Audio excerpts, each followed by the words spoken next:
dhammaan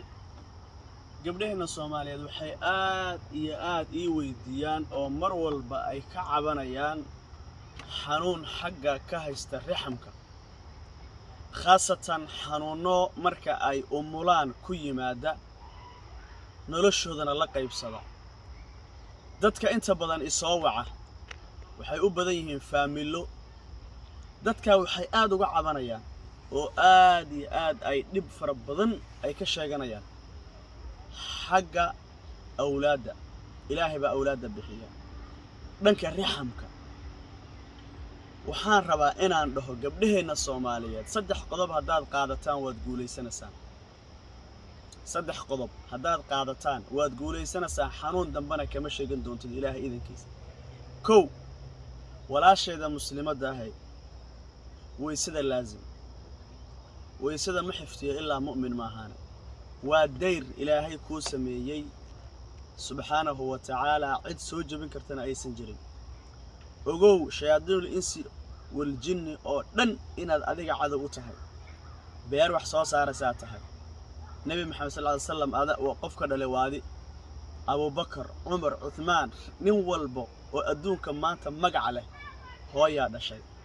nabi maxamed sallallahu alayhi wasallam hooya dhashay marka aan leeyahay nabi maxamed Allah waxaan ka wada hooyooyinka ayinka ku hore tage laakiin waxa tahay beer wax soo saaraysa qurux badan beer waxa tahay nolol iyo adduunka wax ku soo kordhinaysa laba cadow baad leedahay waa shaydaan oo ah jin iyo shayaadiinul ins labadaba oo gaala ah oo maanta aan u maleynbo iyo marka culimada ay wax sheegayaanbo in leedin soo diray idinka rixamkiina si khaas ah loogu soo diray shayaadiin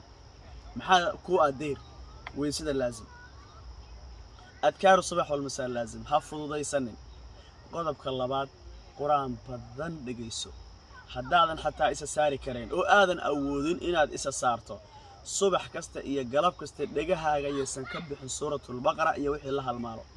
inta miyaadan sameyn kareenin inta haddaad samayso waxa hubaal ah inaad caafimaadayso waxa hubaal ah in ilaahay subhanahu wa ta'ala uu awood ku siinayo inaad waxa aad rabto aad qabsato dib dambana aadan xanuun ka caban gabdhaheena waxay aad uga cabanayaan xagga caadada waxay aad uga cabanayaan xagga guryahooda waxay aad uga cabanayaan xagga dhasha saddexdaa shay hadaad samayso ilaahay wuu ku kaalmeen subhanahu wa ta'ala waxaad ku darsataa oo ku gabagabaysaa qul huwallahu ahad iyo qul a'uudu birabbil falaq iyo qul a'uudu birabbin nas intaad gacanta saarto meesha ku xanuunaysa subax iyo galab kasta ku akhri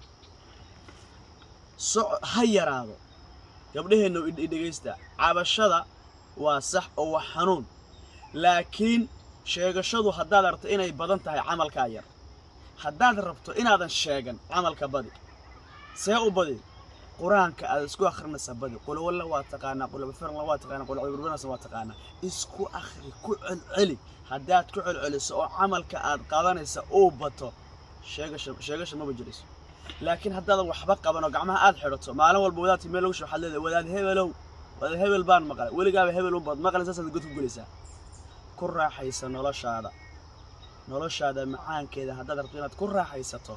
quraanka akhrintiisana badi isku akhri inta aad taqaana ku celceli hal saac laba saac saddex saac oo ayaan ahay waan mashquulsanahay la oo ayaad oo mashquulsantahay maxaa wala cale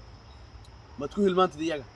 nolol baad rabtaa farxad baad rabtaa wax walba baad rabtaa quraanka badi dhikrigana badi insha Allah ta'ala aad iyo aad baa mahadsantiin clipkaas wuxuu khaas u yahay hooyooyinka Soomaaliyeed